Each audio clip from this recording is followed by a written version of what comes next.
Hello दोस्तों, कैसे हैं आप सब लोग। उम्मीद करता हूं काफी अच्छे होंगे। तो दोस्तों आज के इस वीडियो के अंदर हम रिव्यू करेंगे एक अपकमिंग आईपीओ नोवा एग्रीटेक का आईपीओ, जो कि 23 जनवरी से लेकर 25 जनवरी के बीच में ओपन रहेगा। पहले इसकी डेट 22 जनवरी थी, पर राम मंदिर प्राण प्रतिष्ठा के कारण एक दिन लेट कर दिया गया है। तो अब 23 से लेकर 25 जनवरी के बीच में ये आईपीओ ओपन रहेगा। तो इस वीडियो के अंदर सबसे पहले इसका ग्रे मार्केट का प्रीमियम देखेंगे, इससे हमें लिस्टिंग गेन्स का अंदाजा हो पाएगा। फिर इस कंपनी की डिटेल्स के बारे में जानेंगे, मतलब ये कंपनी क्या करती है, किस सेक्टर की कंपनी है और इसका फ्यूचर कैसा रह सकता है। फिर इसके फाइनेंशियल्स और फंडामेंटल्स के बारे में जानेंगे, मतलब कंपनी प्रॉफिट मेकिंग है या लॉस मेकिंग कंपनी, और अपने जो भी पीयर कंपटीटर्स हैं उनसे ये कैसा परफॉर्मेंस कर रही है। फिर इस आईपीओ की डिटेल्स के बारे में जानेंगे और अंत में हम जानेंगे कि क्या इस आईपीओ में हमें अप्लाई करना चाहिए या नहीं करना चाहिए, और करे तो लिस्टिंग गेन्स के हिसाब से या लॉन्ग टर्म के हिसाब से।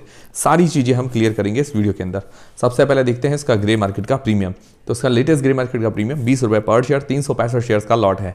7300 7,300 रुपए हमें एक लॉट पर आज की तारीख में फायदा देखने को मिल रहा है। परसेंटेज वाइज करीब 48% जैसा ग्रे मार्केट का प्रीमियम है। डिमांड तो अभी अच्छी चल रही है, पर अभी हमें पहले दिन का सब्सक्रिप्शन वगैरह का वेट करना चाहिए। और बाकी देखिए दोस्तों, इसकी एंकर लिस्ट ठीक ठाक आई है, मतलब इतनी कोई खास एंकर लिस्ट नहीं है, ना ही कोई बड़े नाम DIIs मतलब इंडियन मतलब इंस्टीट्यूशनल इन्वेस्टर्स में भी बड़े नाम शामिल नहीं है, और FIIs के अंदर भी कोई बड़े नाम शामिल नहीं है। ठीक ठाक एंकर लिस्ट कह सकते हैं आप। 10 में से करीबन 2.5 या 3 रेटिंग दे सकते हैं, मतलब पर्सनली मुझे जो लगा मैं आपको बता रहा हूं।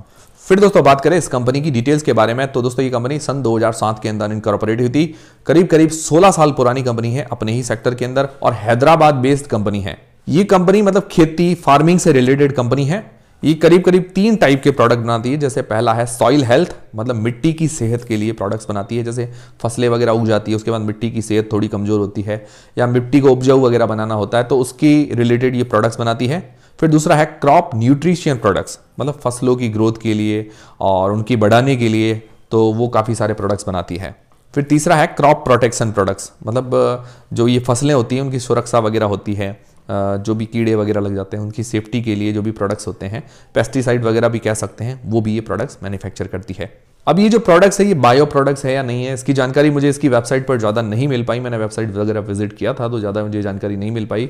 कुछ जगह एरर भी आ रहा था वेबसाइट्स के अंदर, तो मैं ज़्यादा जानकारी जब मुझे पूरी मिलेगी तो मैं आपके साथ शेयर कर दूंगा। और उसके बाद आज की तारीख में 629 रजिस्टर्ड प्रोडक्ट्स हैं। अब कंपनी का जो काम है ये सदाबहार काम है। ये जो भी फसलों की प्रोडक्शन के लिए, सॉइल हेल्थ के लिए या फसलों की जो ग्रोथ के लिए जो भी प्रोडक्ट्स है, सदाबहार काम है। हमेशा इसकी डिमांड रहेगी, भाई फसलें तो हमेशा में उगानी है।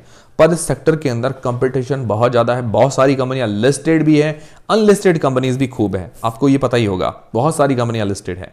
और last IPO Dharmaj crop guard नाम से भी आया था, उससे पहले हैरानबा इंडस्ट्रीज, काफ़ी सारे आईपीओ आ चुके हैं। फिर दोस्तों इसके फाइनेंशियल्स और फंडामेंटल्स के बारे में बात करें तो फाइनेंशियल्स 2021 से 2023 तक दिए गए हैं। अगर इसके एसेट्स देखते हैं तो एसेट्स के अंदर साल दर साल बढ़िया ग्रोथ है। रेवेन्यू के अंदर भी साल दर साल हमें ग्रोथ देखने को मिल रही है। 161 करोड़ से 211 करोड़ रुपए हुए हैं 2021 से 2023 तक। ज्यादा ग्रोथ नहीं है रेवेन्यू के अंदर, ठीक ठाक ग्रोथ कह सकते हैं। प्रॉफिट 6.30 करोड़ से लगभग 20.50 करोड़ रुपए के आसपास हुआ है। प्रॉफिट के अंदर लगभग 3 गुना जैसी ग्रोथ है, ये अच्छी बात है। पर रेवेन्यू के अंदर भी साथ ही साथ अच्छी ग्रोथ होनी चाहिए।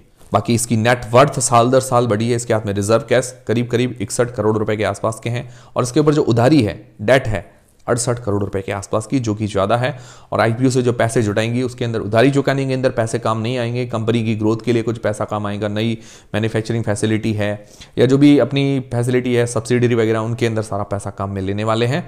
तो थोड़ा बहुत मुझे लगता है उधारी चुकाने के अंदर भी पैसा काम में लेना चाहिए था। डेट टू इक्विटी रेशियो 1 से ज्यादा का निकल कर आता है, ये थोड़ा सा नेगेटिव पॉइंट लगा मुझे इसके फाइनेंशियल्स के अंदर। फिर बात करें इसके पी मतलब प्राइस टू अर्निंग्स रेशियो के बारे में, तो 13 के पी मल्टीपल पर ये लिस्ट होने जा रहा है। तो जो भी इसके जैसी और भी कंपनियां लिस्टेड है, जैसे मद्रास फर्टिलाइजर्स है, बसंत, भागीरथ, काफी सारी कंपनियां, हैरानबा इंडस्ट्रीज, धर्मज क्रॉप गार्ड, काफी सारी कंपनियां लिस्टेड है। और रेवेन्यू के मामले में सबसे छोटी कंपनी है ये, और मद्रास फर्टिलाइजर्स काफी बड़ी कंपनी है।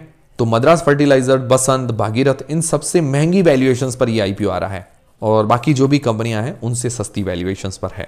तो ये थोड़ा सा मुझे नेगेटिव पॉइंट लगा, थोड़ा और सस्ता होना चाहिए था।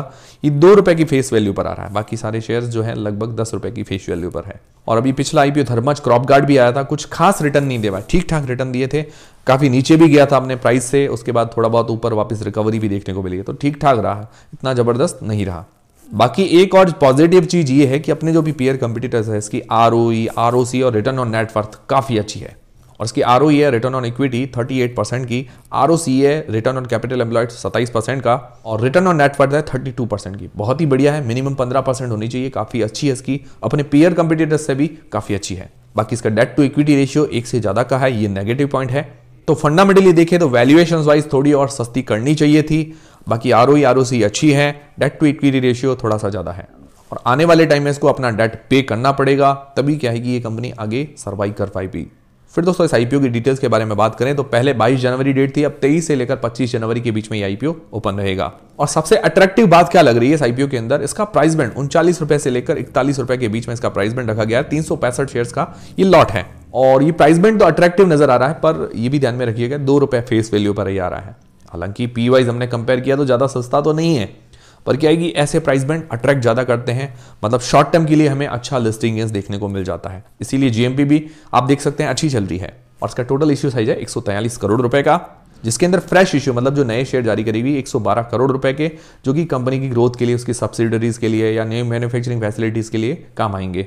बाकी OFS के अंदर भी अपनी कुछ हिस्सेदारी सेल कर रहे हैं 31 करोड़ रुपए की, और OFS के बाद इसका जो हिस्सेदारी रह जाएगी प्रमोटर्स की 60%। ठीक है, 51% से ऊपर है तो ये तो अच्छी बात है। और इसके अंदर रिटेल पोर्शन लगा गया है 35% का, और इसकी लिस्टिंग डेट है 31 जनवरी, 31 जनवरी को शेयर मार्केट के अंदर लिस्ट हो जाएगा। तो ये हो गई पूरी आईपीओ की डिटेल्स। अब सबसे मेन सवाल आता है कि इस आईपीओ में अप्लाई करना चाहिए नहीं करना चाहिए, और करे तो लिस्टिंग गेन्स के हिसाब से या लॉन्ग टर्म के हिसाब से। उससे पहले दोस्तों आपके पास या आपके फैमिली मेंबर्स में किसी के पास डीमेट अकाउंट नहीं है, बिल्कुल फ्री में डीमेट अकाउंट खुलवाने की लिंक डिस्क्रिप्शन के अंदर मिल जाएगी। और दोस्तों टेलीग्राम, व्हाट्सएप चैनल और इंस्टाग्राम को जरूर ज्वाइन कीजिए, ताकि छोटा मोटा अपडेट और जानकारी आपको मिलती रहे। टेलीग्राम चैनल की भी लिंक डिस्क्रिप्शन के अंदर है। तो जीएमपी की बात करें तो जीएमपी इसकी ठीक ठाक चल रही है, मतलब 48% के आसपास, ठीक ठाक नहीं बढ़िया कह सकते हैं। और बाकी एंकल लिस्ट देखिए तो एंकल लिस्ट कुछ भी खास नहीं है, 10 में से 2.5-3 जैसी रेटिंग दे सकते हैं। पर्सनली जो मुझे फील हुआ वो मैं आपको बता रहा हूं। बाकी मुझे लगता है पहले दिन का सब्सक्रिप्शन वगैरह देख के उसके बाद अप्लाई करने का डिसीजन लेना चाहिए लिस्टिंग एज के हिसाब से। बाकी देखिए दोस्तों, आप कोई भी डिसीजन बनाए अपनी रिस्क और अपना एनालिसिस लगा के ही बनाए। मेरी तरफ से कोई भी बाय सेल या अप्लाई करना नहीं करने का कोई भी डिसीजन नहीं है। फिर दोस्तों बात करें लॉन्ग टर्म के हिसाब से क्या इस आईपीओ में अप्लाई करना चाहिए नहीं करना चाहिए, तो मैं आपको पॉजिटिव्स नेगेटिव्स बता देता हूं, जिसके बेसिस पर आप अपना डिसीजन आसानी से बना सकते हैं। बाकी मैं आपको डिसीजन नहीं दे रहा हूं कि आप अप्लाई करें या नहीं करें। तो देखिए पॉजिटिव्स क्या है, पॉजिटिव्स के अंदर ये है कि इसका सेक्टर बढ़िया है, और कंपनी जिस सेक्टर के अंदर काम कर रही है सदाबहार सेक्टर है और डिमांडिंग सेक्टर है हमेशा। दूसरा इसकी ROE ROC और रिटर्न ऑन नेटवर्थ काफ़ी अच्छी है, अपने जो भी पेयर कंपटीटर्स हैं उनसे काफ़ी अच्छी है, और रेवेन्यू प्रॉफिट के अंदर भी अच्छी ग्रोथ देखने को मिल रही है पिछले 2-3 सालों से। तो ये उसके पॉजिटिव्स है। अब नेगेटिव्स के अंदर क्या है, नेगेटिव्स के अंदर सबसे बड़ा नेगेटिव है कि इसके ऊपर डेट काफ़ी ज़्यादा है, डेट पे करना पड़ेगा आने वाले टाइम में। अगर डेट धीरे धीरे करके पे करती है तो मुझे लगता है कि आने वाले टाइम में कंपनी थोड़ी फाइनेंशियली स्टेबल हो जाएगी। दूसरा नेगेटिव है कि एंकल लिस्ट कुछ खास नहीं है, एंकल लिस्ट मतलब ठीक ठाक एंकल लिस्ट कह सकते हैं।